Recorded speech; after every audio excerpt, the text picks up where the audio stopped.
The annual St. Mary Mead Summer Garden Fete was the kind of affair where lace doilies battled the breeze and elderly gentlemen grumbled good-naturedly about lukewarm lemonade. It was an event steeped in bunting and tradition, drawing together everyone from the vicar's shy wife to the formidable Mrs. Bantry, whose hydrangeas had won first prize for 3 years running. Miss Jane Marple sat beneath a striped parasol on the vicarage lawn, her knitting needles clicking steadily. She had long ago finished the tea and sponge cake on her plate, but no one would dare remove it until she rose of her own accord. Her pale blue dress blended in with the forget-me-nots behind her, and she listened more than she spoke, a habit cultivated over many decades and countless cups of tea. It was just past 4 o'clock when the toast was supposed to occur. Colonel Lucius Fothergill, recently retired from the colonial service and new to the village, had insisted on donating a vintage bottle of champagne to celebrate the indomitable spirit of English village life, as he put it with an extravagant flourish. He had already positioned himself near the trestle table, tapping the glass with a fork when the event took its unexpected turn. The first sign that something was amiss came in the form of young Edith Larkspur, 21, fresh out of secretarial college, and trying very hard to walk in heels she had not quite mastered. She stumbled up the grassy incline, looking far too pale for someone of her age and complexion. "There's been an incident," she said breathlessly to Mrs. Hartnell, who was overseeing the raffle table with military precision. "At Mr. Edgecombe's house." A silence fell across the nearby clusters of attendees. Not a full silence, rather the murmuring kind that ripples just before gossip catches fire. Miss Marple's knitting paused, mid-stitch. Mr. Harold Edgecombe was not quite a recluse, but he had lived alone in Rose Cottage ever since his wife died 2 years ago. He was an ex-solicitor, respected if not beloved, and known to have a habit of sending letters late at night. So the postmistress had once confided in hushed tones to Miss Marple. Mrs. Hartnell frowned. "What sort of incident, Edith?" Edith swallowed. It's the housekeeper, Mrs. Withers. She found him this morning, in his chair, dead." The knitting needles fell silent. "Oh dear," Miss Marple murmured. "That's very sad. Poor Mr. Edgecombe, though I suppose it had to happen one day at his age." "But it's not that he died, Miss Marple," Edith said, her voice cracking slightly. "It's how.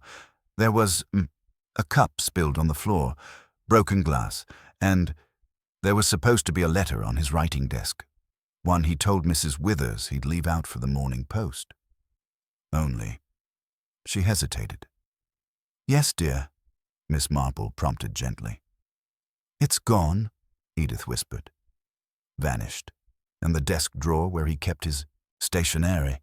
It was locked, with the key missing." The words spread through the fete like a gust of wind, setting all the conversational bunting flapping. Colonel Fothergill lowered his champagne bottle slowly. "Well," he said gruffly, "that does rather change the mood." It most certainly did. By the time twilight settled over St. Mary Mead, the fete had disbanded into clusters of speculation. The vicar looked harassed. Mrs. Bantry had declared she'd always thought something odd about the way Mr. Edgecombe trimmed his rose bushes. Even the lemonade had gone flat with disuse. Miss Marple sat a moment longer in her chair, her eyes distant. Then she folded her knitting neatly and rose with the grace of a woman who had seen too much to be surprised and too little to be at ease. She made her way slowly toward the gate. As she passed Edith, still wide-eyed and shaken, Miss Marple touched her hand gently. "Letters don't vanish by themselves, my dear," she said softly, "especially not before dawn." And with that, she disappeared down the lane, just as the church bell tolled 6.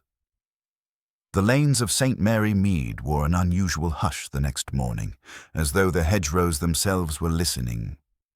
News of Mr. Edgecombe's sudden death and the mysterious vanishing of a letter had settled into the bones of the village like damp. By mid-morning, theories had taken root at every breakfast table, from the conservatory of Mrs. Bantry's estate to the tiled kitchen of the vicarage.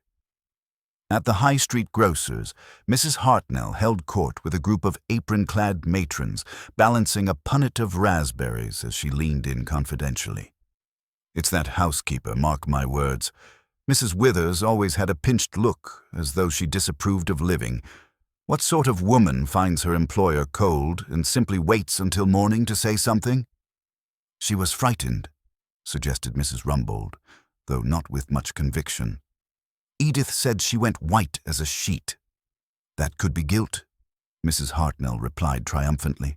"Or it could be nerves. Same look either way." In the midst of this, Miss Marple was quietly purchasing a small tin of anchovies and a spool of thread, nodding politely to the butcher's assistant. She did not contribute to the chatter, only made mental notes, such as the fact that no one, thus far, had asked what the missing letter had contained. It was the first question she herself had wondered. She made her way out with her purchases tucked in a neat wicker basket, pausing only when she spotted Inspector Craddock's motor car rumbling up the lane toward Rose Cottage. A practical man with a tired smile and clear eyes, Inspector Craddock had known Miss Marple long enough to recognize that she would almost certainly appear at some point. He was not surprised, therefore, to find her standing politely just outside the garden gate when he arrived. "Miss Marple," he said with the weary fondness of a man who knew resistance was futile, "I suppose you were on your morning walk?" "Indeed I was," she replied with a pleasant smile. "Such a clear morning. I often find walking helpful for collecting thoughts." Craddock opened the gate and gestured. "You'd best come in then if you're collecting thoughts. There's rather a lot here to consider." Inside Rose Cottage, the air held a faint hint of cigars and lavender polish. Everything appeared as it always had, tidy, conservative, unmistakably bachelor-like. The sitting room where Mr. Edgecombe had been discovered was modest but elegant, the armchair facing a window that looked onto a cluster of yellow hollyhocks. A tea tray still stood on the side table, the cup upturned, its contents dried to a sticky residue beneath. "He was found right here," Craddock said, indicating the chair. "Mrs. Withers came in through the kitchen, as usual, and noticed the front door was unlocked. She says it's never left that way. Came in, found him, and panicked. Phoned the doctor immediately. No sign of forced entry?" "None. That's what's troubling me." He lowered his voice. "Dr. Hayter says the cause of death was most likely poisoning. Something quick, though he'll confirm after the post-mortem. And he'd had his evening cocoa, according to the housekeeper. Taken to him around 9, as usual." Miss Marple tilted her head slightly. "And the missing letter?" "Ah, yes." Craddock led her to a neat writing desk in the corner. "Mrs. Withers claims Mr. Edgecombe mentioned leaving an important letter here for the Morning Post. A private matter, she says. But when she checked in the morning, the desk was closed. Locked, actually, and the key is missing." Miss Marple examined the desk thoughtfully. The lock was simple, the kind one might open with a hairpin if one were so inclined. She reached toward a silver-framed photograph perched just beside the writing blotter. It showed a young woman in her 20s, elegantly dressed and laughing toward the camera. "She's very pretty," Miss Marple observed. "That's his niece, I believe. Elspeth Cromarty, lives in London, only living relative. They'd quarrelled, I understand, something to do with money. But no one seems to know details. Money has a way of showing up in quarrels, even when it starts with something else," Miss Marple murmured. She turned her gaze toward the bookshelves, methodically scanning the titles. Legal texts, history volumes, a smattering of detective novels. Craddock scratched his chin. "There's no sign of a break-in, nothing taken, except, possibly, that letter. No fingerprints but Mr. Edgecombe's and the housekeeper's. If it weren't for that vanished key, I might have believed it was suicide. But if it were, why hide a letter? Why lock the drawer, then remove the key?" Miss Marple moved to the window. A slender path led from the back garden gate, down to a hedge-lined footpath, one that led past the allotments and, eventually, to the vicarage lane. This window, it was closed? Partly open, Craddock said. Nothing suspicious about that, though. Miss Marple gave a faint smile. Nothing is suspicious in isolation. She turned toward him, her eyes mild but focused. You mentioned that Mr. Edgecombe had cocoa before bed, and Mrs. Withers brought it to him as usual. Right. Was she alone in the house at the time? No. Edith Larkspur was there. She'd come by to have a letter typed, something Mr. Edgecombe wanted sent urgently, apparently. She stayed for about an hour, then left. She says Mr. Edgecombe was in good spirits. Miss Marple looked thoughtful. And she says nothing about what was in the letter? Only that it was brief, personal, and sealed. She said she didn't read it. Curious, Miss Marple said, almost to herself. Craddock frowned. Do you suspect she did? Oh, no, Miss Marple replied gently. Young Edith is a very proper girl, but very impressionable. If she had read it, she would have said she hadn't, and still let something slip. She bent slightly and examined the floor beneath the desk. Nothing but a pale imprint where the chair's feet had rested. I should like to speak with her, Miss Marple said after a moment. Not to interrogate, of course. Just a friendly conversation. Sometimes what people don't know they're saying is more revealing than what they do. Craddock gave a resigned sigh. I had a feeling you'd want to. Just don't let on we suspect foul play yet. Oh, but I never suspect anything, said Miss Marple sweetly. I only observe. And so, that afternoon, Miss Marple paid a visit to the Larkspur cottage, arriving with a jar of greengage jelly under one arm. Edith's mother, a timid woman prone to nervous laughter, answered the door and ushered her in gratefully. Edith was in the small sitting room, folding laundry.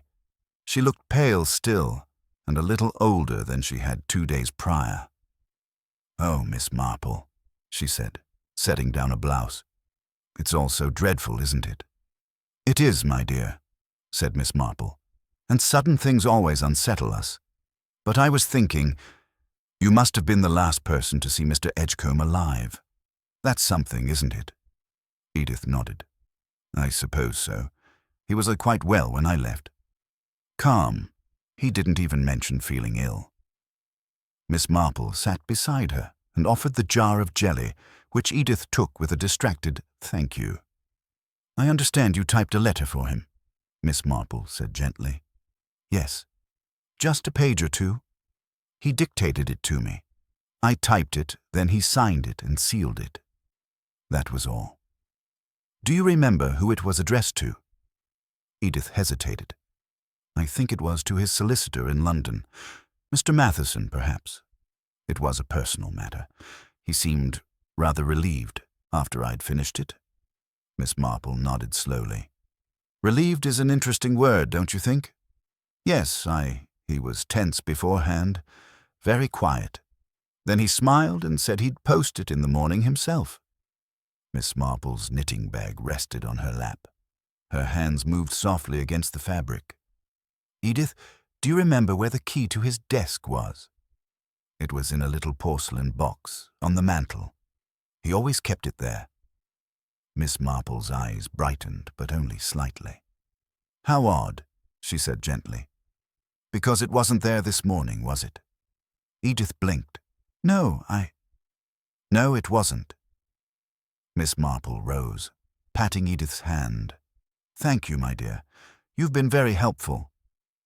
As she stepped outside, she glanced toward the village green where Mrs. Bantry was gathering roses.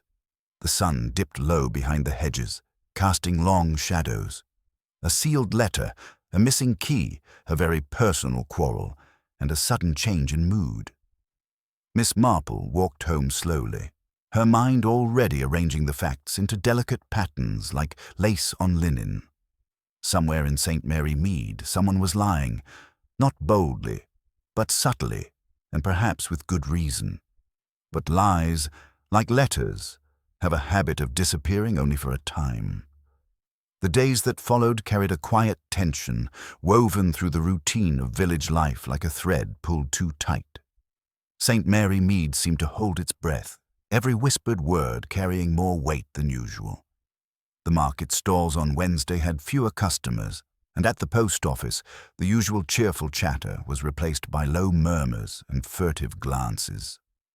The disappearance of a single letter and the death of Mr. Edgecombe had stirred a stew of uncertainty beneath the village's genteel surface. Miss Marple found herself drawn into the unfolding story with a gentle inevitability, the kind of involvement that seemed to bloom naturally around her presence. She resumed her usual morning walk with a basket of errands, but each step was measured, her eyes catching small, often overlooked details. The tilt of a hat, the nervous twitch of a hand, the lingering glance cast sideways. One such morning, as she ambled past the post office, she noticed Edith Larkspur standing just inside the doorway, exchanging hushed words with Mrs. Hartnell. The postmistress caught Miss Marple's gaze and gave a slight nod. Later, Miss Marple learned that Edith had collected several letters addressed to Mr. Matheson, the solicitor in London, letters that had been sent by Mr. Edgecombe in recent months. It was curious, then, that the final letter, so important it was said to be personal, should vanish entirely on the very night Mr. Edgecombe died. Miss Marple's curiosity, sharpened by a lifetime of village life and the observation of human nature, focused increasingly on the people around the deceased. She had heard more than one mention of the quarrel between Mr. Edgecombe and his niece Elspeth Cromarty. Though Elspeth lived in London, she was expected to arrive in St. Mary Mead within the week, prompting speculation that the two might attempt reconciliation, or worse, that unresolved anger could add motive for something sinister. With the day waning and a pale sky folding into twilight, Miss Marple found herself once again at Rose Cottage. This time she was greeted by Mrs. Withers, the housekeeper. The woman was a small, sharp-featured figure, her eyes bright but wary. She looked as though the burden of recent events sat heavily upon her shoulders. "I hope you don't mind my calling again," Miss Marple began politely. "There are just a few things I hope to understand better." Mrs. Withers nodded, her expression guarded. "Of course, Miss Marple. Anything to help." "Mrs. Withers, you were the one who found Mr. Edgecombe?" "Yes, ma'am. It was early. I came in as usual, and there he was in his chair, not moving." Miss Marple's gaze softened. "That must have been a shock." "It was indeed," Mrs. Withers said, folding her hands tightly. "I can't say I liked Mr. Edgecombe much, but it wasn't right to find him that way." Miss Marple inclined her head. "And the desk? The letter? You said the key was missing?" "Yes. I looked everywhere for it. It's always kept in a little porcelain box on the mantel. But the box was empty. I don't know where the key went." "Did Mr. Edgecombe ever mention the letter to you?" "Only that it was important and must be posted first thing." "Do you know if he often locked the desk?" "Always. It was his habit. He liked his privacy." Miss Marple considered this. "And the cup on the side table? Broken glass, I understand?" "Yes. It was odd. The cup was upturned and the cocoa inside was spilled." "Had you noticed anything unusual the night before? Visitors? Strange noises?" Mrs. Withers hesitated. "No visitors, no. But there was a light on in the sitting room late into the evening. I thought he might be writing, but I was in my room." Miss Marple's fingers lightly brushed the lace on the curtains. "Did he seem worried? Anxious about anything?" "Perhaps. He was not himself." After a pause, Mrs. Withers added quietly, "There was someone on the phone. I heard his voice, low and urgent. I think it was just before he took his cocoa." Miss Marple's eyes brightened. "A phone call. That might be important." Mrs. Withers shook her head. "I don't know who it was." Miss Marple thanked her and stepped outside into the crisp air. The late afternoon sun was casting long shadows across the lawn, where the rose bushes stood still and fragrant. The mystery seemed to thicken with every detail uncovered. Later that evening, as twilight settled, Miss Marple found herself seated by the fire in her own cozy sitting room. The kettle was simmering gently, and her thoughts drifted back to the people involved. The housekeeper, the niece, Edith Larkspur, and, of course, Mr. Edgecombe himself. She reached for the small notebook she carried in her handbag, where she recorded observations in a neat hand. The pieces of the puzzle were scattered: the locked desk, the missing key, the secret letter, the late-night phone call, and the strange broken cup. But one detail puzzled her more than the rest: the vanished letter.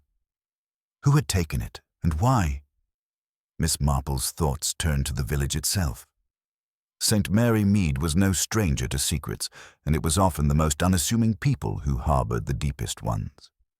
She had learned over the years that a person's outward calm could hide a storm of fear or resentment. The next morning brought news that Elspeth Cromarty had arrived in the village. Miss Marple had been expecting this, and she resolved to meet the young woman soon. Elspeth's arrival promised to stir more than just old grievances. It could change everything. The vicar's wife, Mrs. Clement, was hosting a small gathering that afternoon to welcome Elspeth, and Miss Marple was invited. The invitation, she knew, was as much an opportunity as a courtesy.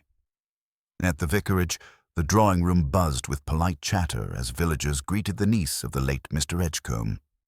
Elspeth was a striking figure, with dark hair and sharp eyes that did not easily soften. She moved with a purposeful grace, scanning the room as if assessing her audience. Miss Marple observed her quietly from a corner, noting the way Elspeth's eyes flicked toward certain faces more than others. Toward Mrs. Bantry, who spoke in soothing tones, and toward Edith Larkspur, who seemed unnerved by her presence. When the opportunity arose, Miss Marple approached.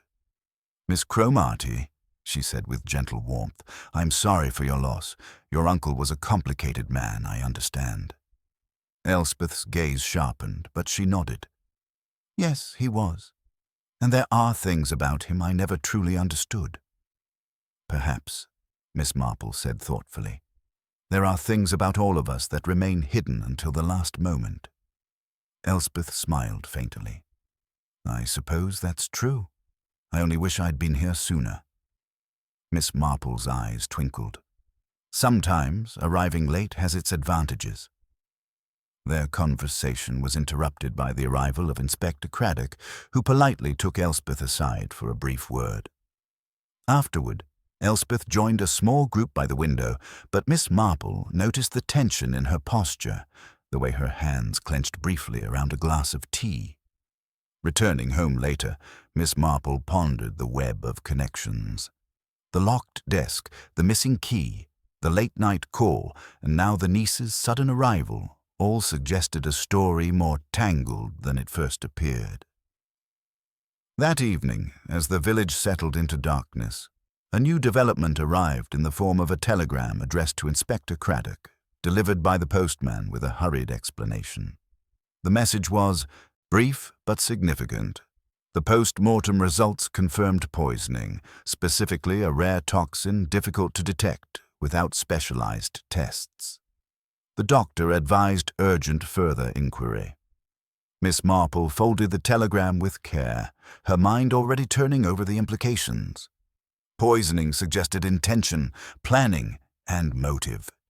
And motive, she knew, was the key to unraveling human mysteries. As the night deepened, she sat by her window, watching the shadows lengthen and the lights flicker in the village below. Somewhere in St. Mary Mead, the truth waited patiently, wrapped in layers of silence and half-truths. Miss Marple's keen mind, sharp yet gentle, was already moving forward, threading together fragments of a story only she could begin to see in full. The vanished letter was only the first step on a path that promised secrets darker than anyone had yet dared to imagine. The news of poisoning cast a long shadow over St. Mary Mead, as if the gentle village itself had suddenly been stained with something darker and more insidious. It was not the kind of tragedy one expected here, where the biggest scandal was usually a missing pie or an overgrown garden. Yet in the quiet corners and sunlit parlors, conversations turned furtive and eyes darted nervously. Miss Marple, however, retained her calm composure. To her, this was another layer added to a puzzle that was steadily growing more complex. The revelation of poison meant the death was deliberate, a planned act rather than a sudden accident or natural end. The question was not if, but who and why. That morning, Inspector Craddock arrived at Miss Marple's cottage for a brief discussion. The inspector, though still methodical and polite, carried an urgency that betrayed his growing concern. "Miss Marple," he said, settling into the armchair by the fire, "this changes things. We'll need to revisit the scene, re-examine the evidence, and, of course, question everyone again." Miss Marple nodded thoughtfully. "Yes, Inspector, and I would suggest paying particular attention to the relationships Mr. Edgecombe had with those around him. Poison is personal. It is a weapon of those who choose to kill quietly and without witnesses." Craddock sighed. "It's the kind of murder that's hard to solve, especially in a place where everyone knows each other, but also guards their secrets closely." "Exactly," Miss Marple said, folding her hands. "People often underestimate the complexity hidden beneath familiarity." After their talk, Miss Marple took a brisk walk through the village, her eyes sweeping over familiar scenes with renewed scrutiny. The market buzzed with muted gossip, and she caught fragments of conversation, words like greed, old grudges, and hidden affairs, drifting on the breeze. Her first stop was the post office, where Edith Larkspur awaited. Edith was a prim woman in her late 50s, her face composed but with shadows in her eyes. "Miss Marple," she greeted softly. "I thought you might come by again." "I hope I'm not intruding," Miss Marple said gently. "I wanted to ask about the letters Mr. Edgecombe sent, particularly the one that disappeared." Edith's fingers trembled slightly. "I've been thinking about that. He was very particular about his correspondence. But that last letter, well, it was never posted as far as I know. Do you recall the day it was to be sent?" Edith considered. "It was supposed to be sent the day he died, but I never saw him with it." Miss Marple's gaze sharpened. "Do you know the recipient?" Edith nodded. "Mr. Matheson, his solicitor in London." Miss Marple smiled faintly. "A man who might hold many secrets himself." Later, Miss Marple made her way to the vicarage, where Elspeth Cromarty had taken refuge under the kindly eyes of Mrs. Clement. The young woman was seated in the drawing-room, her expression a mixture of grief and determination. She welcomed Miss Marple with a brief, guarded smile. "I understand this is a difficult time for you, Miss Cromarty," Miss Marple began. "But I wonder if you might help me understand your uncle better." Elspeth's eyes darkened. "He was a complicated man. We argued often, though I never expected this." Her voice faltered, and then she steadied herself. "He held many secrets, things from the past he never wanted to face." Miss Marple nodded slowly. "Secrets have a way of shaping our present, don't they?" Elspeth looked away for a moment before continuing. "I came because I received a letter from him not long ago. It hinted at something important, something that could change everything." "Did he mention what it was?" "No. The letter was cryptic, and when I asked about it on the phone, he refused to say more." Miss Marple's thoughts drifted to the late-night call Mrs. Withers had mentioned. Could it be the same? Someone desperate to keep a secret hidden? As the afternoon light faded, Miss Marple found herself once again at Rose Cottage.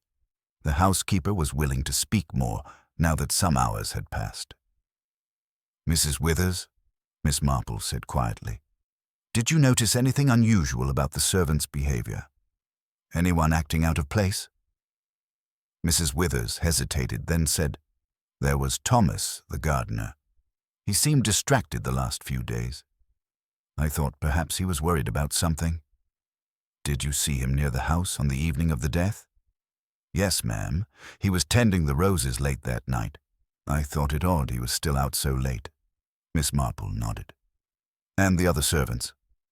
They've been nervous, all of them. They talk in whispers, and some have been sneaking out early in the morning. Have you spoken with any of them? No, ma'am. They don't trust outsiders much. Miss Marple knew that trust was fragile now and that fear had a way of silencing truth. The next morning, she visited the village shop, where gossip traveled fast despite caution. Mrs. Bantry was there, organizing packets of tea with her usual cheerful efficiency. "Good morning, Miss Marple," she said warmly. "I heard about the post-mortem. Poison, they say. Who would have thought?" Miss Marple smiled faintly. "Indeed.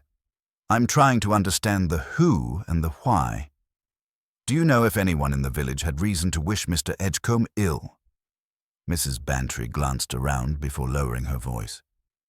"Well, there's been talk about a long-standing dispute over some land near the village green. Mr. Edgecombe owned a fair bit, you know, and some thought he was looking to sell to developers. Who might have opposed that? Several, including the local councilman and Mr. Harry Tilling. He's been quite vocal about preserving the village character. And then there's Edith Larkspur, who's always been a bit prickly about her own property." Miss Marple folded the information carefully in her mind. Land disputes, tensions over development, personal grudges, all fertile ground for bitterness. Later, she crossed paths with Harry. Tilling himself, a tall man with a stern face and a voice that carried the weight of authority. He was dismissive when asked about the murder, but his eyes betrayed a flicker of unease.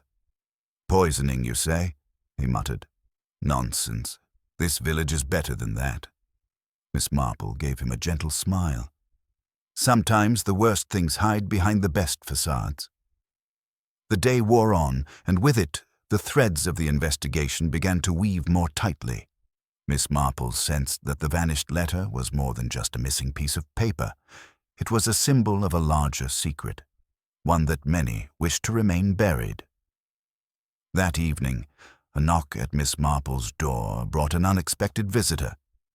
Edith Larkspur, looking more vulnerable than before.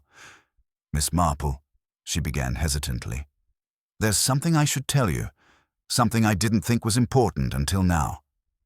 Miss Marple gestured her inside. "Please, do go on." Edith took a deep breath. "Before Mr. Edgecombe died, I found a note hidden in one of his books. It mentioned the letter and a meeting, someone coming to the village the night he died." Miss Marple's interest was piqued. "The meeting? Yes, but the note didn't say who." Miss Marple's eyes gleamed with quiet excitement. The pieces were slowly fitting together. Secrets, meetings, a letter that vanished, and a death cloaked in poison. As the night deepened, she sat back in her chair, a small smile touching her lips. The village of St. Mary Mead had revealed only its surface so far, but Miss Marple was certain that beneath the placid exterior, the truth waited, patient, hidden, and ready to be uncovered.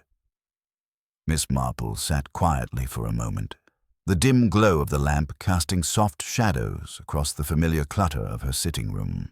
Edith's revelation about the hidden note stirred the still waters of the investigation, hinting at a secret meeting that had taken place on the very night of Mr. Edgecombe's death.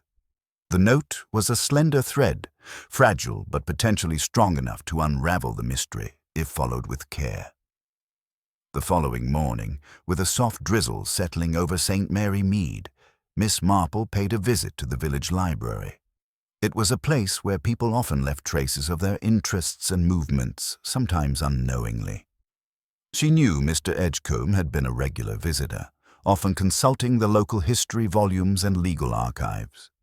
If a meeting was planned, perhaps someone had left a clue among the shelves or in the library's visitors' register. The librarian, Miss Elsie Fenwick, greeted Miss Marple with a nod. "I've heard of the dreadful business, Miss Marple. Poison, no less. So unsettling." "Yes, Miss Fenwick. Have you noticed anything unusual among the visitors recently?" Any new faces or late-night visits? Elsie hesitated, then whispered, "There was a gentleman, dressed rather formally, who came late last Tuesday. I remember because he asked for books on land law and old village contracts. He left abruptly when I mentioned the library closing time." Miss Marple's mind sharpened. "Did you catch his name?" "No, ma'am. He gave only a name. Mr. Caro, I believe. No address, no explanation for his visit." The name rang a faint bell, but Miss Marple made a mental note to investigate further. A stranger asking about land and village contracts. This certainly tied into the land dispute rumors she had heard. Was Mr. Caro the visitor Edith's note had hinted at? Later that day, Miss Marple took a quiet walk to the edge of the village green, where the disputed land lay, a small patch of meadow, untouched and blooming with wild flowers. It was a simple parcel, but one dear to many villagers who feared the encroachment of developers. Standing there, she watched as Thomas, the gardener, was tending to a nearby rose bush, his movements slow and distracted. "Good afternoon, Thomas," Miss Marple greeted softly. "You seem preoccupied." Thomas looked up, startled but quickly masking it with a polite smile. "Good afternoon, Miss Marple. Just a bit tired, I suppose. May I ask, were you aware of any visitors on the night of Mr. Edgecombe's death? Anyone arriving late or leaving suddenly?" Thomas hesitated, scratching his head. "There was someone. Yes. A man came to the house after dark. I didn't know him, but he seemed in a hurry. I thought it was just Mr. Edgecombe's solicitor or someone from London." "Did you see what he looked like?" "Only briefly. Tall, wearing a dark coat. I didn't catch his face well." Miss Marple nodded thoughtfully. "Thank you, Thomas. Sometimes the smallest details tell the biggest stories." As she walked back toward the village, her mind sifted through the possibilities. A visitor at the library searching for land contracts, a stranger at the cottage after dark, a missing letter, all threads woven into a tapestry that concealed something far more tangled than a simple poisoning. That evening, she was joined by Inspector Craddock for tea. He had returned with news from the coroner's report, confirming that the poison was a rare substance, one difficult to acquire without specific knowledge. "Someone planned this carefully," Craddock said grimly. "They knew exactly what they were doing." "Yes, and that narrows our circle," Miss Marple replied.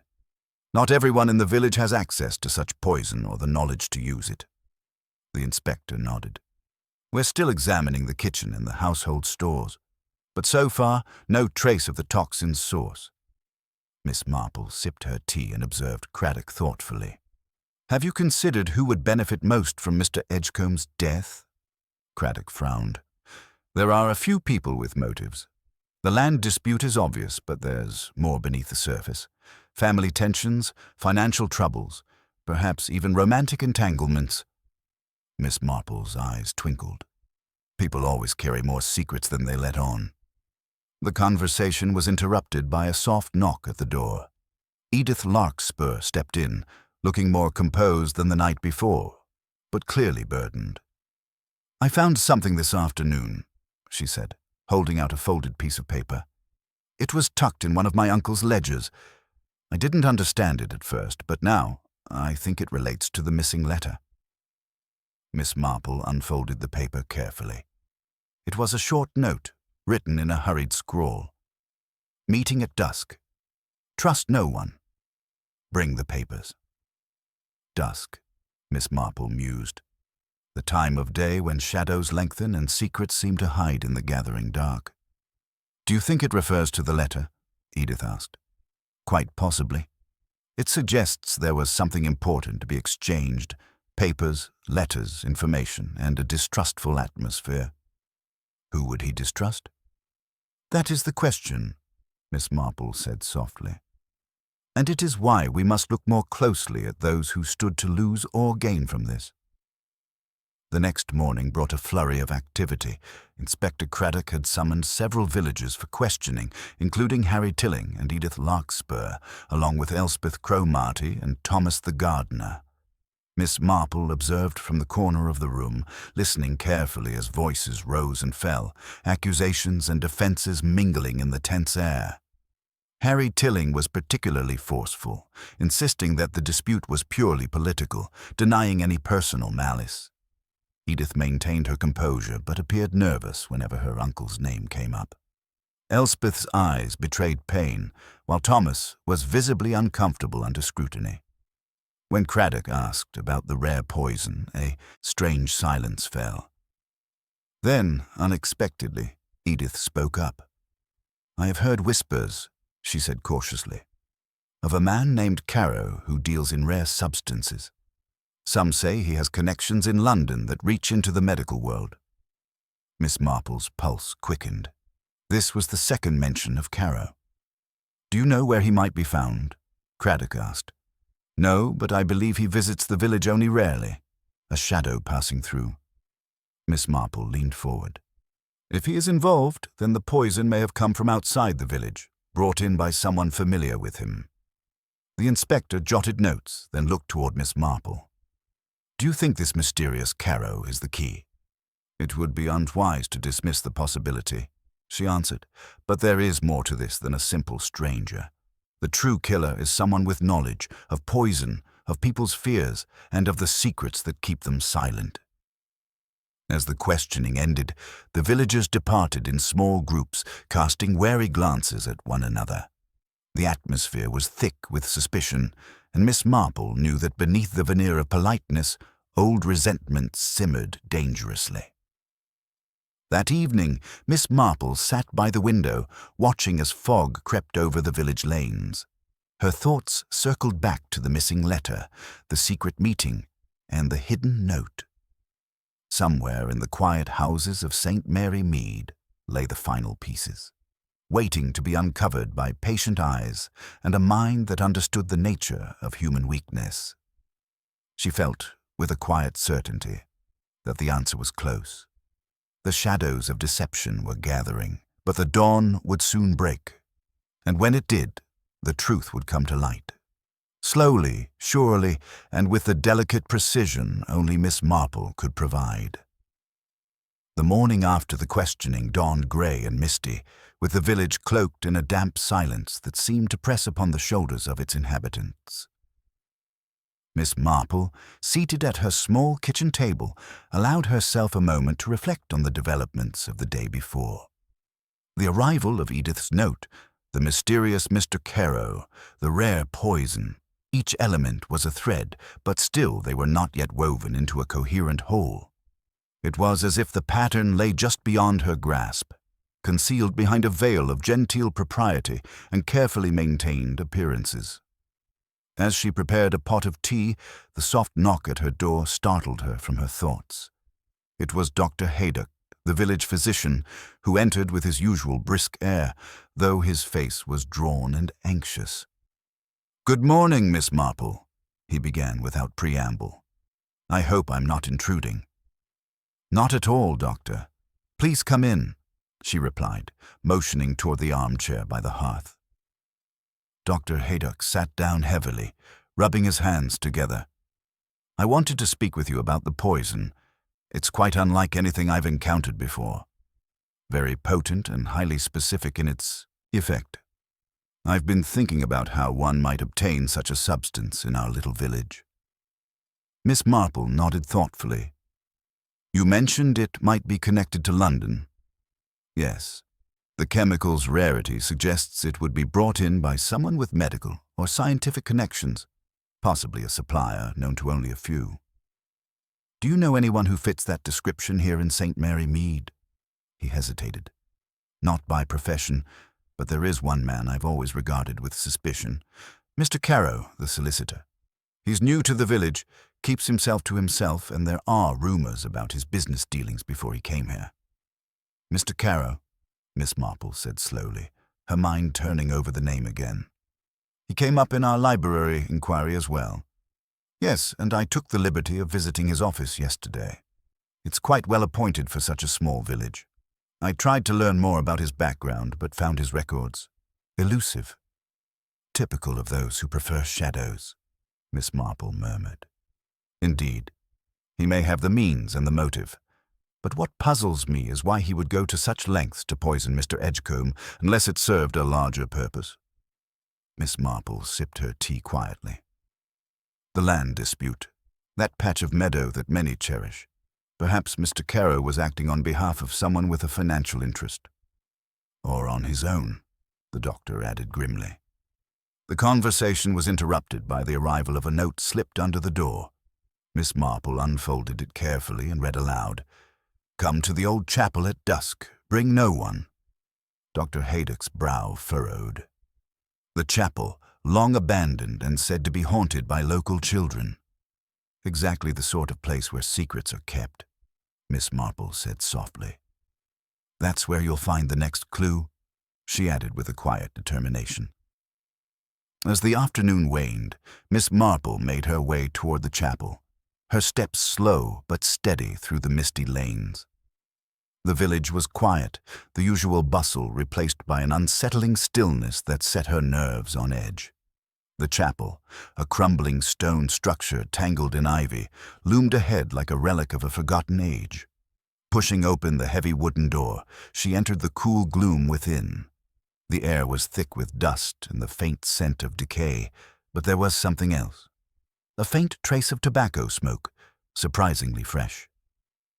From the shadows, a figure emerged, a man, tall and lean, his face partially obscured by a wide-brimmed hat. "Miss Marple," he said smoothly. "I hoped you would come." "Mr. Caro," she replied, her voice steady though her heart quickened. "You seem to enjoy the solitude of this chapel." He smiled thinly. "It is convenient for certain private matters." "Then perhaps you will explain why I was summoned here." Caro's eyes gleamed in the dim light. "I had hoped to meet without witnesses, to discuss matters concerning Mr. Edgecombe's estate and your curious involvement." Miss Marple's gaze did not waver. "You have been acting very carefully, Mr. Caro, but there are questions only you can answer, like how you came to possess such a rare poison." His expression hardened. "I am no poisoner, Miss Marple. Your suspicions are misplaced." "And yet the poison was found in Mr. Edgecombe's tea," she reminded him gently. Caro shrugged. "A servant could have slipped it in, or a visitor. I do not claim to know all the comings and goings in that house." "True, but you did visit late that night," she pressed. He clenched his fists briefly. "I was there to retrieve documents that might have caused scandal if made public. The letter you seek, it was in my possession, but it vanished." "Who else knew about the letter?" Miss Marple asked. "Only Mr. Edgecombe's closest family and a few business associates. But now it seems everyone has something to hide." Miss Marple took a careful step forward. "Including you, Mr. Caro, your arrival in the village, your secretive meetings, your knowledge of rare poisons. None of it fits a simple solicitor's role." Caro's eyes flashed with anger. "You think I am the murderer?" "I think you have something to explain," she answered quietly. "But not everything is as it seems. The real killer is clever enough to mislead us all." Before Caro could respond, a sudden noise from the chapel's entrance startled them. A shadow moved just beyond the door. Miss Marple's sharp eyes caught a glimpse of a figure retreating into the fog outside. "Someone else is involved," she whispered. Caro glanced toward the door, then back at her. "We should leave before we are discovered." "No," Miss Marple said firmly. "We stay and wait." The minutes passed with tense silence, broken only by the creaking of the old wooden beams and the distant cawing of crows. At last, footsteps approached cautiously, and a woman stepped into the chapel, her face pale and determined. "It's you," Miss Marple said quietly. Elspeth Cromarty's eyes met hers with a mixture of fear and resolve. "I had to come. There are things you don't know." Caro's expression darkened. "You shouldn't meddle, Elspeth." "Neither should you," she replied, glancing between them. "The letter didn't vanish by accident. It was hidden, and I know where." Miss Marple's heart quickened. "Then tell me, Elspeth. Where?" Elspeth hesitated, then spoke in a low voice. In the garden, beneath the old yew tree. It was Mr. Edgcomb's secret hiding place. Caro's face paled. "You're lying." "I am not," Elspeth said firmly, "and I can prove it." The three stood in the shadowed chapel, the fragile alliance of uneasy truths beginning to shift and crack. Outside, the fog thickened, and with it, the weight of secrets yet to be uncovered. Miss Marple felt the pieces falling into place, but the final picture remained elusive, waiting patiently for the next move in this delicate game of trust and deception. The chill of the evening air clung to the trio as they stepped out from the chapel's shadow into the fog-laden garden. The ancient yew tree stood gnarled and solemn, its dark branches stretching like skeletal fingers against the dimming sky. Miss Marple's eyes, accustomed to reading the subtlest signs in human behavior, now scrutinized the nervous glances shared between Caro and Elspeth Cromarty.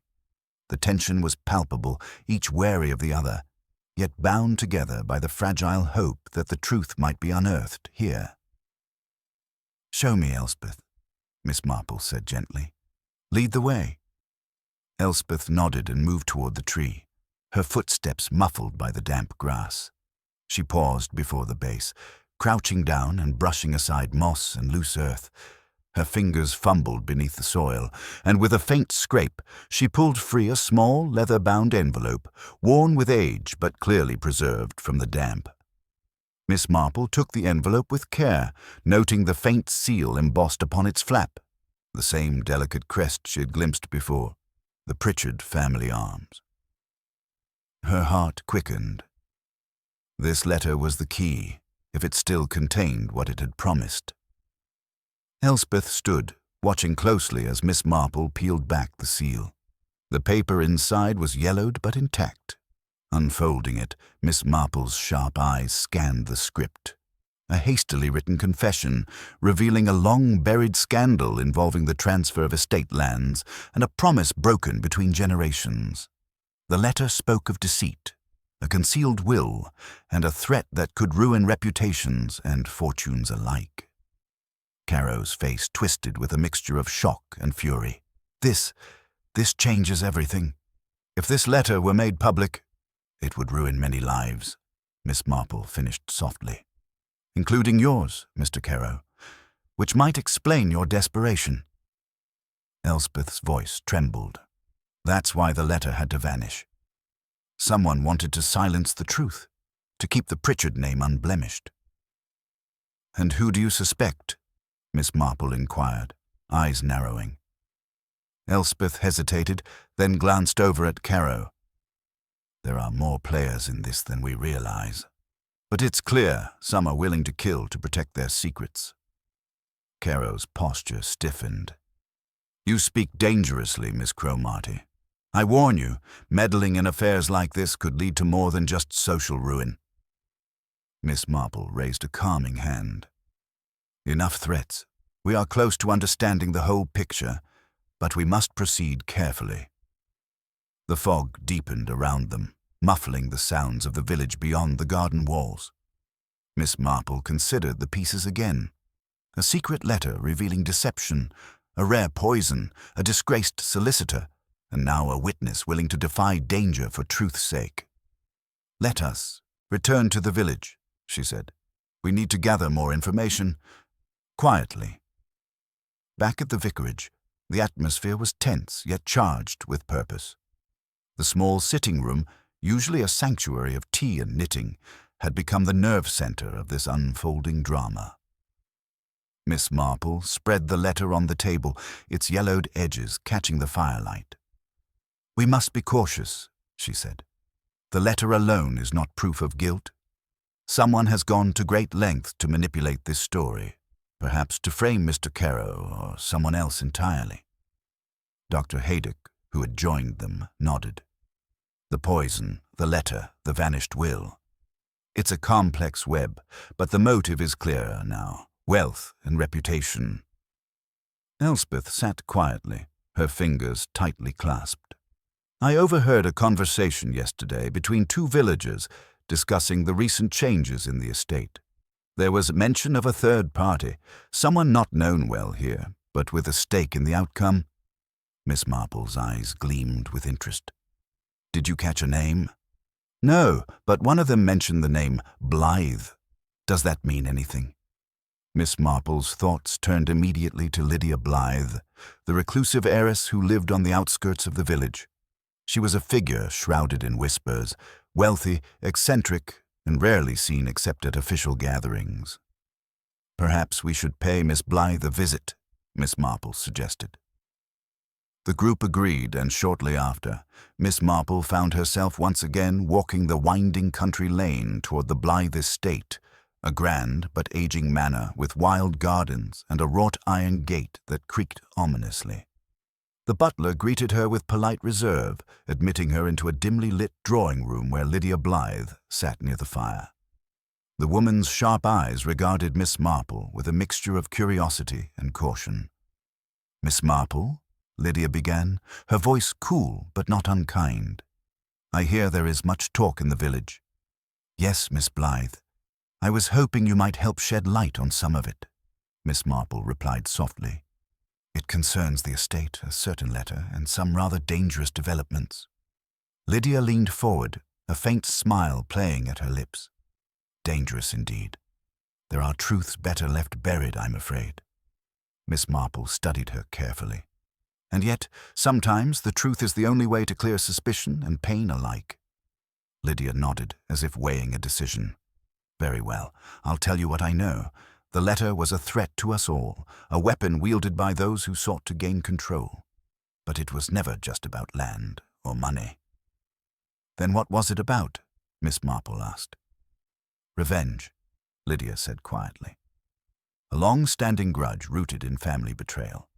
The Pritchards and my own family have tangled histories. That letter was part of an effort to settle old scores." Miss Marple's gaze sharpened. "And who benefits from such scores being settled through murder?" Lydia's expression darkened. "Someone close to the estate. Someone desperate. Someone like Mr. Carow," Miss Marple ventured. "Or someone who wishes to see him fall," Lydia replied. "There are shadows in St. Mary Mead that no one wants to acknowledge." Miss Marple rose, her mind already weaving the new threads into the tapestry of suspicion and motive. "Thank you, Miss Blythe. Your candor is appreciated." As she left the Blythe estate, the fog seemed to press closer, and the village appeared even more mysterious under its cloak. Miss Marple's thoughts circled the new revelation.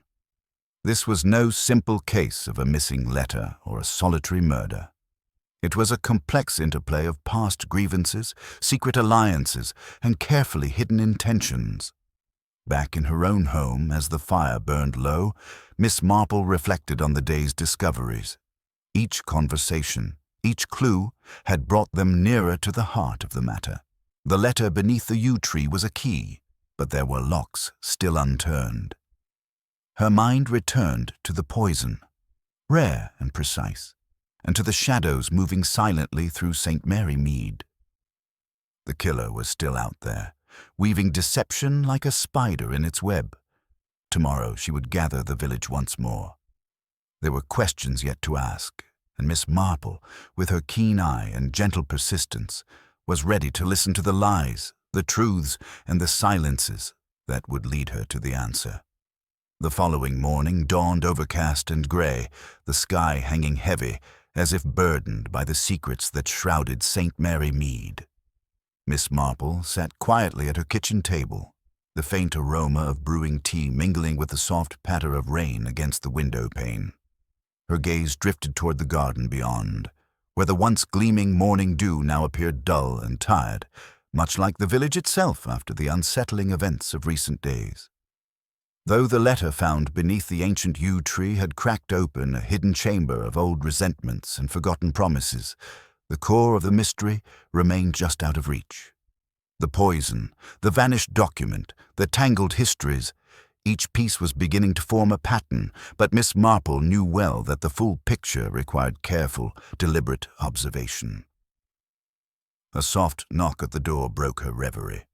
She rose and opened it to find Chief Inspector Craddock standing there, his expression a mixture of weariness and determination.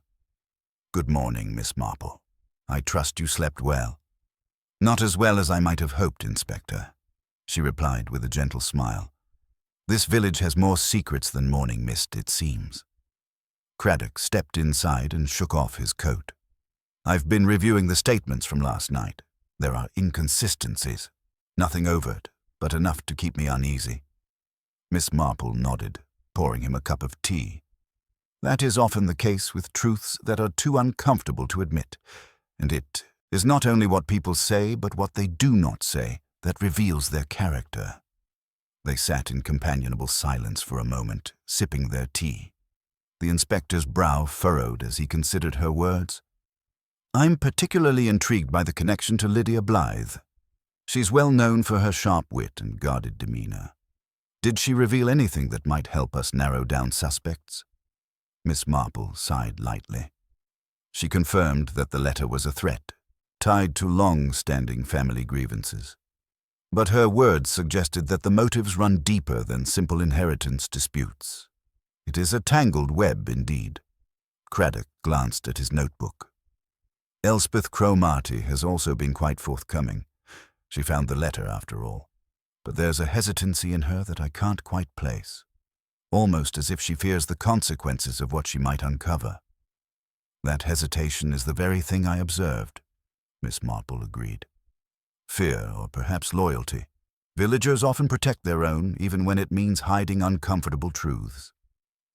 The doorbell chimed, and Miss Marple excused herself to answer it. Standing there was Elspeth, looking pale but resolute, clutching a small parcel wrapped in brown paper. "I thought you might want to see this," she said quietly, stepping inside. Miss Marple took the parcel and carefully unwrapped it to reveal a faded photograph, edges curled and worn. It was an old family portrait, featuring several stern-faced adults and a small girl standing in the center, an unmistakable likeness to Elspeth herself. Written faintly on the back were the words, "The Pritchard Betrayal, 1919. "Where did you find this?" Miss Marple asked, eyes flickering with interest. "In my grandmother's belongings," Elspeth replied. "She was always wary of the Pritchards, even though she worked for them. She warned me to keep this safe." Craddock leaned in, studying the faces. "That girl. She looks very much like you, Miss Cromarty." Elspeth nodded. "She was my mother." A hush settled over the room. The photograph seemed to breathe new life into the old wounds they had been peeling back. "This," Miss Marple said softly, "is yet another thread. Your family's history is more entwined with the Pritchards than we realized." Elspeth swallowed hard. "And it makes me wonder how far some will go to protect their legacy or to erase those who threaten it." The inspector's eyes met Miss Marple's. "We need to speak with more of the older villagers, those who remember the events of that time. There may be witnesses or even forgotten documents that could shed light on this." "I agree," Miss Marple replied. "And I intend to visit the village archive today. Sometimes the past whispers in dusty ledgers and faded letters." Later, as Miss Marple walked through the village square, the familiar faces offered curt nods or guarded glances. The usual chatter was replaced by an uneasy silence, the community sensing that the calm had been shattered beyond easy repair. Her first stop was the parish church, where she found Reverend Collins arranging hymnals. His kindly face creased with worry. "Ah, Miss Marple, I hear the village is in quite a state of unrest." "Indeed, Reverend. I wonder if you might recall anything about the Pritchard family's affairs, particularly around the year 1919. The Reverend's brow furrowed. It was a difficult time. The war had just ended, and many families were trying to rebuild what was lost. The Pritchards were no exception, though there were rumors of disputes over land and money. I remember hearing whispers about a missing will, but nothing concrete." Miss Marple pressed gently. "And did you ever hear of anyone who might have had a motive to silence such matters?" The Reverend hesitated, then lowered his voice. "There was talk of a solicitor, one who handled the estate, a man named Hammond. Some said he was not entirely trustworthy. Mr. Hammond, Miss Marple mused. Yes, he was known to have left rather abruptly under a cloud of suspicion. Reverend Collins nodded, and there were rumors he took certain documents with him, possibly including the will. Miss Marple thanked him and continued to the village archives. The small room smelled of aged paper and varnish, and the archivist, Miss Harding, greeted her warmly. "I hear you're looking into the Pritchard estate," Miss Harding said. "We have some correspondence here, letters between the solicitor Hammond and various family members."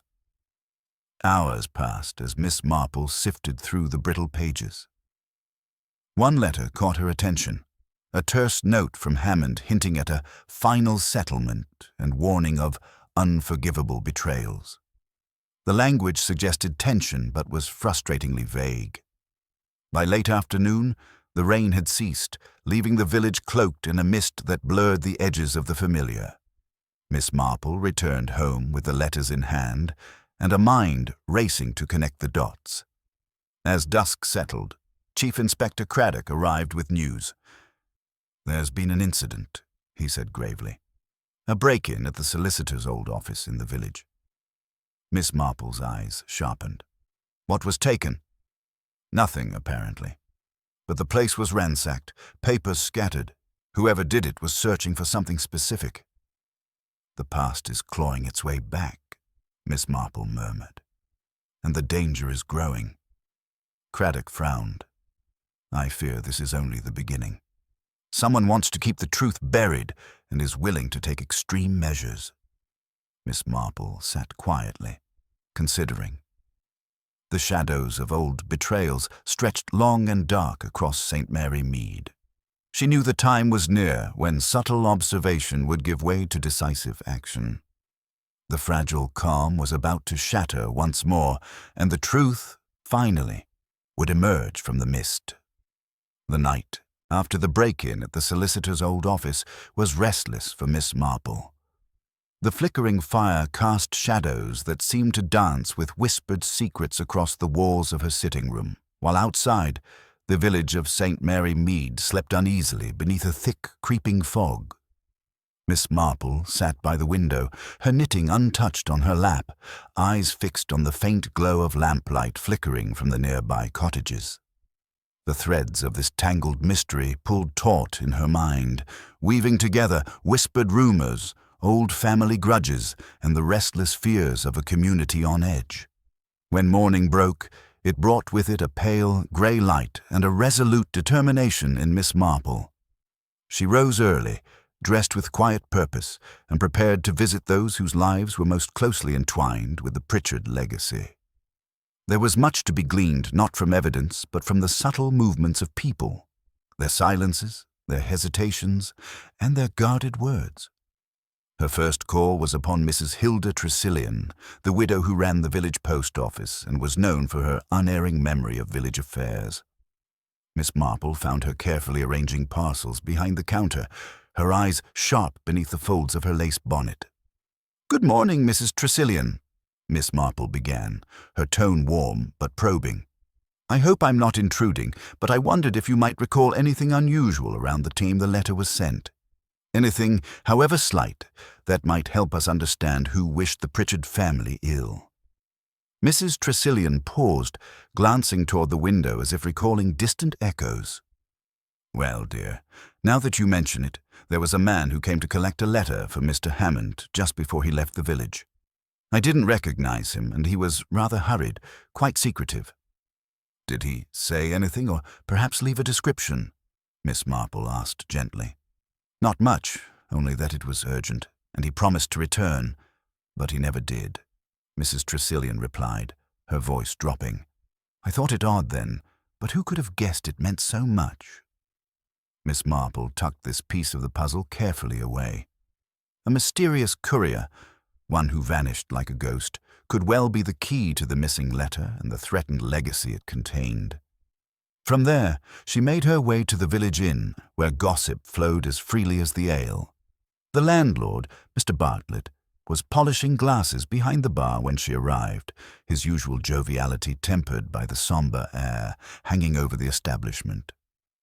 "Miss Marple, a pleasure, though these times weigh heavily on us all," he said, setting down a glass and wiping his hands.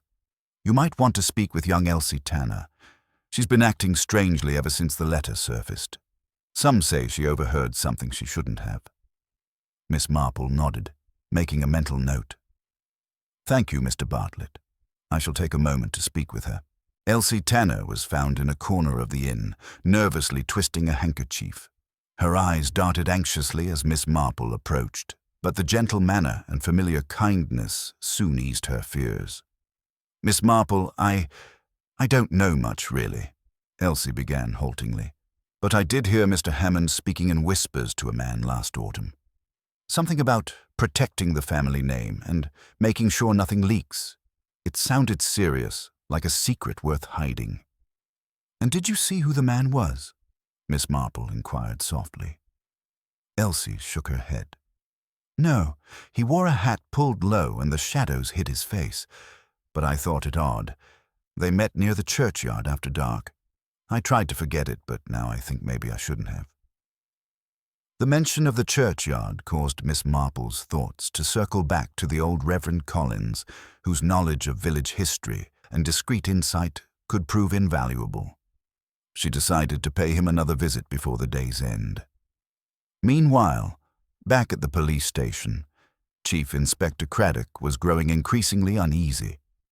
The break-in, the scattered papers, and the village's palpable tension had left him with more questions than answers.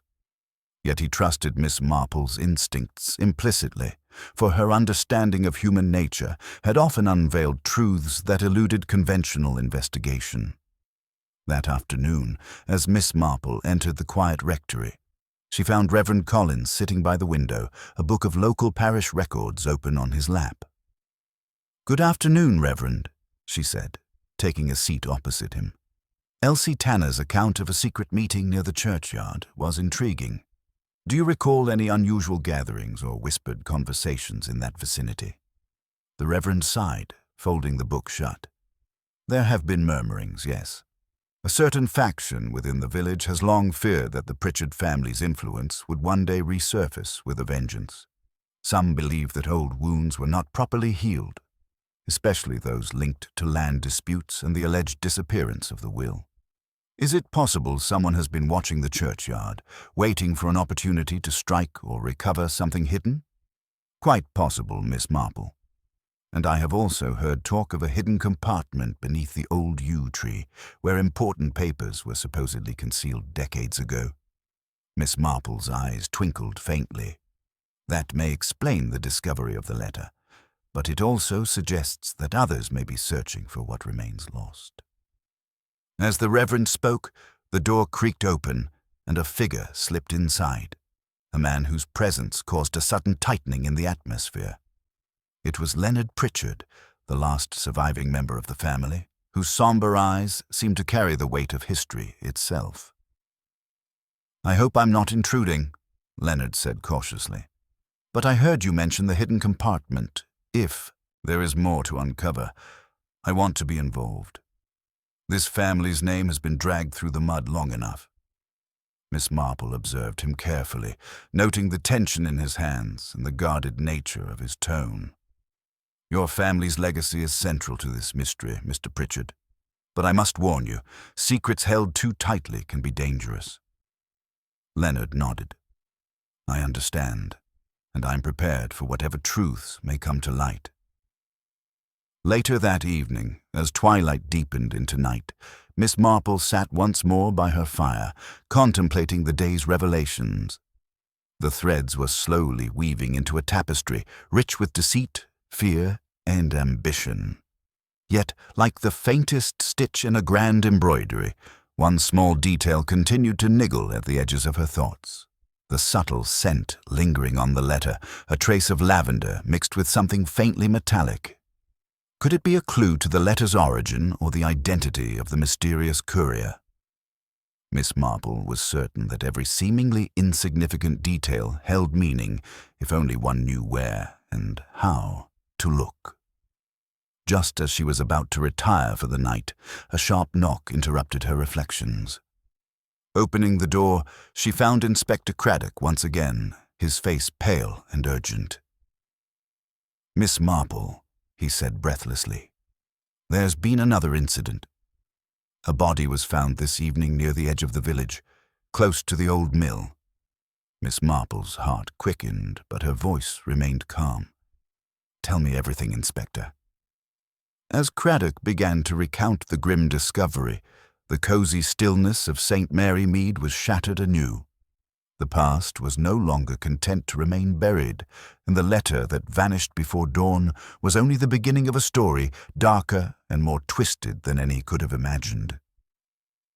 Miss Marple listened intently, her mind already racing ahead, ready to follow the threads wherever they might lead. For in this quiet village, beneath the surface of civility, secrets festered, and she alone had the patience and insight to unearth them all. The cold evening air bit into Miss Marple's skin as she and Inspector Craddock made their way toward the outskirts of the village, where the old mill had stood, silent and forsaken, for nearly a century. The moon, a thin crescent hanging low in the sky, cast an eerie glow over the skeletal remains of the building, its wooden beams creaking softly in the night breeze. A small crowd of villagers had gathered nearby, their faces a mixture of curiosity, fear, and sorrow. But they gave the detective and the inspector a respectful distance. Craddock led Miss Marple to the spot where the body had been found, and she immediately recognized the grim significance of the scene. The victim lay sprawled near the crumbling foundations of the mill, the ground damp and cold beneath him. It was none other than young Thomas Riley, the very man who had so recently been involved in the frantic search for the vanished letter.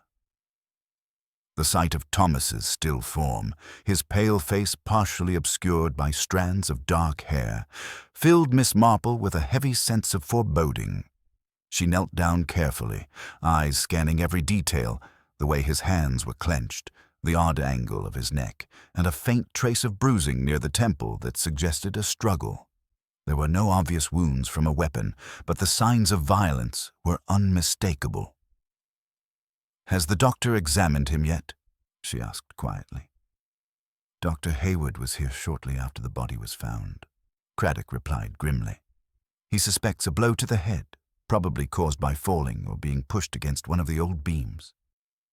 Miss Marple's gaze drifted toward the shadows beneath the mill's broken frame. "Or perhaps something more deliberate," she mused softly. "We mustn't rule out foul play."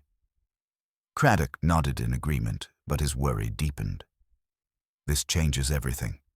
We thought the letter was the motive, but now it seems someone is prepared to kill to keep secrets hidden." Together they rose, and Miss Marple's sharp eyes caught a faint disturbance in the dirt nearby. A footprint, partially obscured but fresh. "Look here, Inspector," she said, pointing. "Someone was here recently. The shape of this print is peculiar." Craddock bent down to examine it. Boots with an unusual sole, perhaps a local or someone familiar with the village paths. "Exactly," Miss Marple said thoughtfully. "And that suggests the killer might be someone among us, someone who knows the mill and its surroundings well." As they spoke, a sudden voice called out from the crowd. It was Leonard Pritchard, his face pale and strained as he pushed through the villagers to reach them. "I should have come sooner," Leonard said breathlessly. "Thomas. He was more than just a young man to me. He was a distant relative, and I believed he was trying to help uncover the truth about the letter. This murder, it's a tragedy for all of us." Miss Marple studied Leonard carefully. "You knew Thomas well, then?" "Only recently," Leonard admitted. "But I trusted him. He seemed earnest, determined to set things right."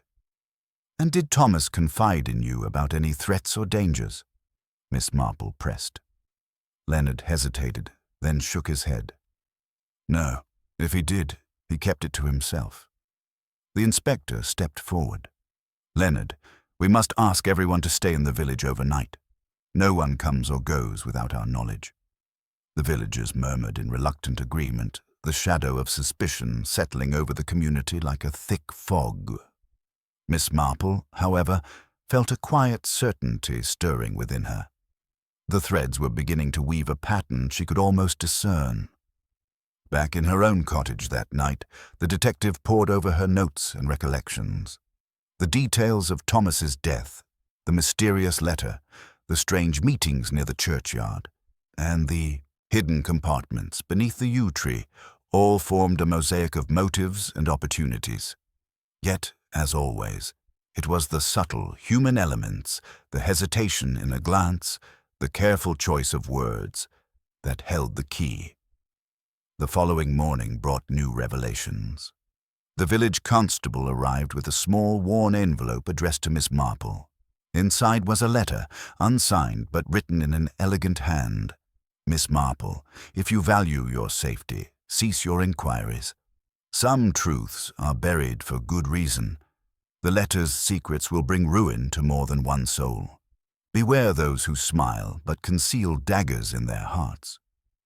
Miss Marple read the warning twice, the careful phrasing revealing both fear and cunning.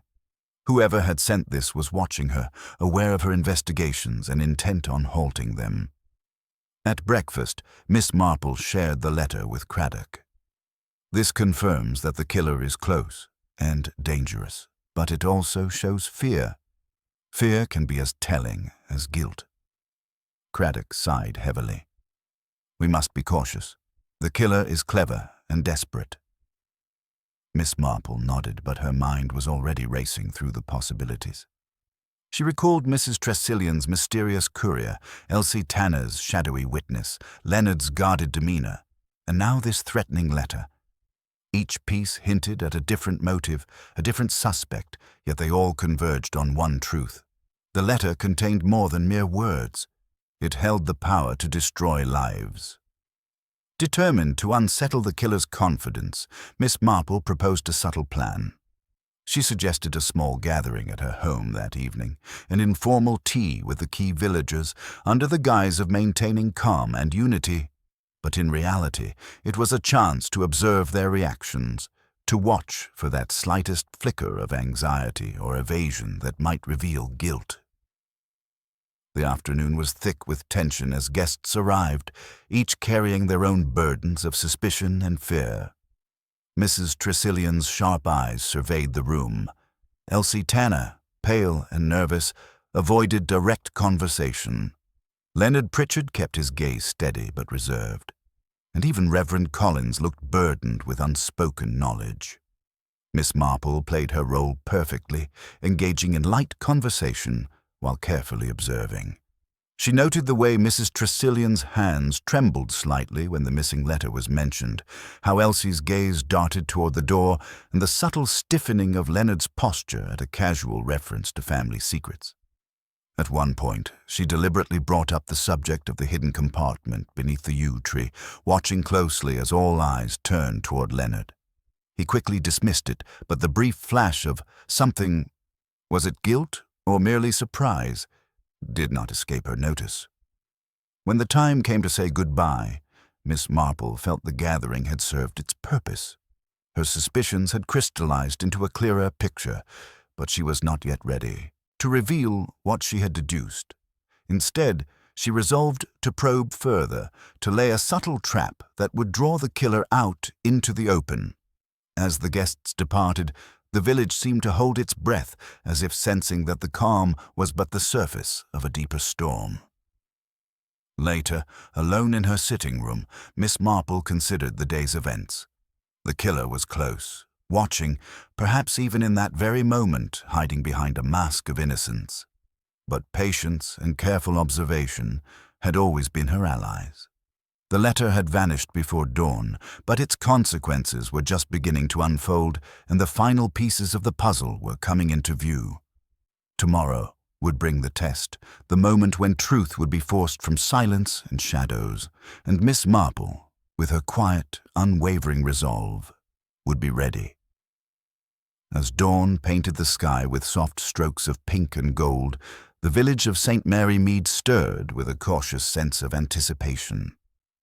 The long night had done little to quell the unease that clung to the air like mist.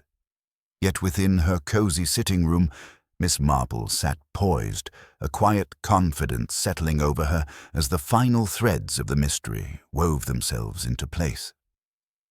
Inspector Craddock had arrived early, his face taut with the strain of recent events. They exchanged no words at first, each lost in thought. Then Miss Marple spoke gently. "It's time, Inspector. The hour to draw out the truth." She had invited the key villagers back to her home, not for mere companionship, but for a deliberate and subtle unveiling.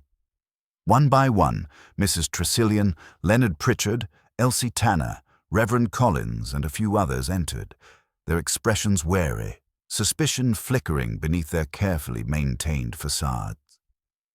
Miss Marple greeted them with the warmth and charm that had so often disarmed even the most guarded hearts. Tea was poured, delicate cups clinked softly, and the quiet murmur of polite conversation filled the room. But beneath the surface, the atmosphere was taut with unspoken tension. After a moment, Miss Marple's voice rang clear and steady. "I have spent many years observing the intricacies of human nature. It is in the smallest details, the briefest gestures, that the truth often reveals itself." She paused, letting her words settle, then continued. "The letter that vanished before dawn was no ordinary message. It contained secrets powerful enough to bring ruin, and it was hidden with great care. Yet it was not the letter itself that led to tragedy, but the fear of its exposure." Her gaze swept over the assembled faces, lingering momentarily on Leonard Pritchard, whose eyes darkened ever so slightly. "You see, Leonard," she said softly, "you had much to lose if that letter were found. Your family's name, your standing in the village, threatened by truths better left buried, or so you hoped." Leonard's composure faltered. Miss Marple, you don't understand." "I do," she interrupted, gently. "You confronted Thomas Riley at the mill because you feared he would reveal what you sought to conceal. The struggle, the fall, unintended consequences of desperation." He swallowed hard, eyes darting. "I never meant to kill him. It was an accident. He had the letter, and I needed it gone." Miss Marple nodded with a sad understanding. "And the threats sent to me were your attempts to deter my investigations. But fear and guilt are poor shields against truth." The room held its breath as Leonard's confession settled. Mrs. Tressilian gave a sharp intake of breath. Elsie Tanner's eyes filled with tears. Reverend Collins bowed his head in solemn acceptance. Inspector Craddock stepped forward, his tone firm but kind. "Leonard Pritchard, you're under arrest for the manslaughter of Thomas Riley. We will ensure a fair inquiry." As Leonard was gently led away, the villagers exchanged looks of shock and relief. The shadow that had loomed over St. Mary Mead began to lift, replaced by a fragile hope for peace. Later, as the village slowly returned to its gentle rhythms, Miss Marple sat quietly in her garden, the morning sun warming her face. She reflected on the human heart, so capable of kindness and cruelty, of secrets held tight and truths finally freed. "The letter vanished before dawn," she murmured to herself, "but the light of understanding cannot so easily be extinguished." With a faint smile, she rose and turned toward the village, ready for whatever mysteries tomorrow might bring.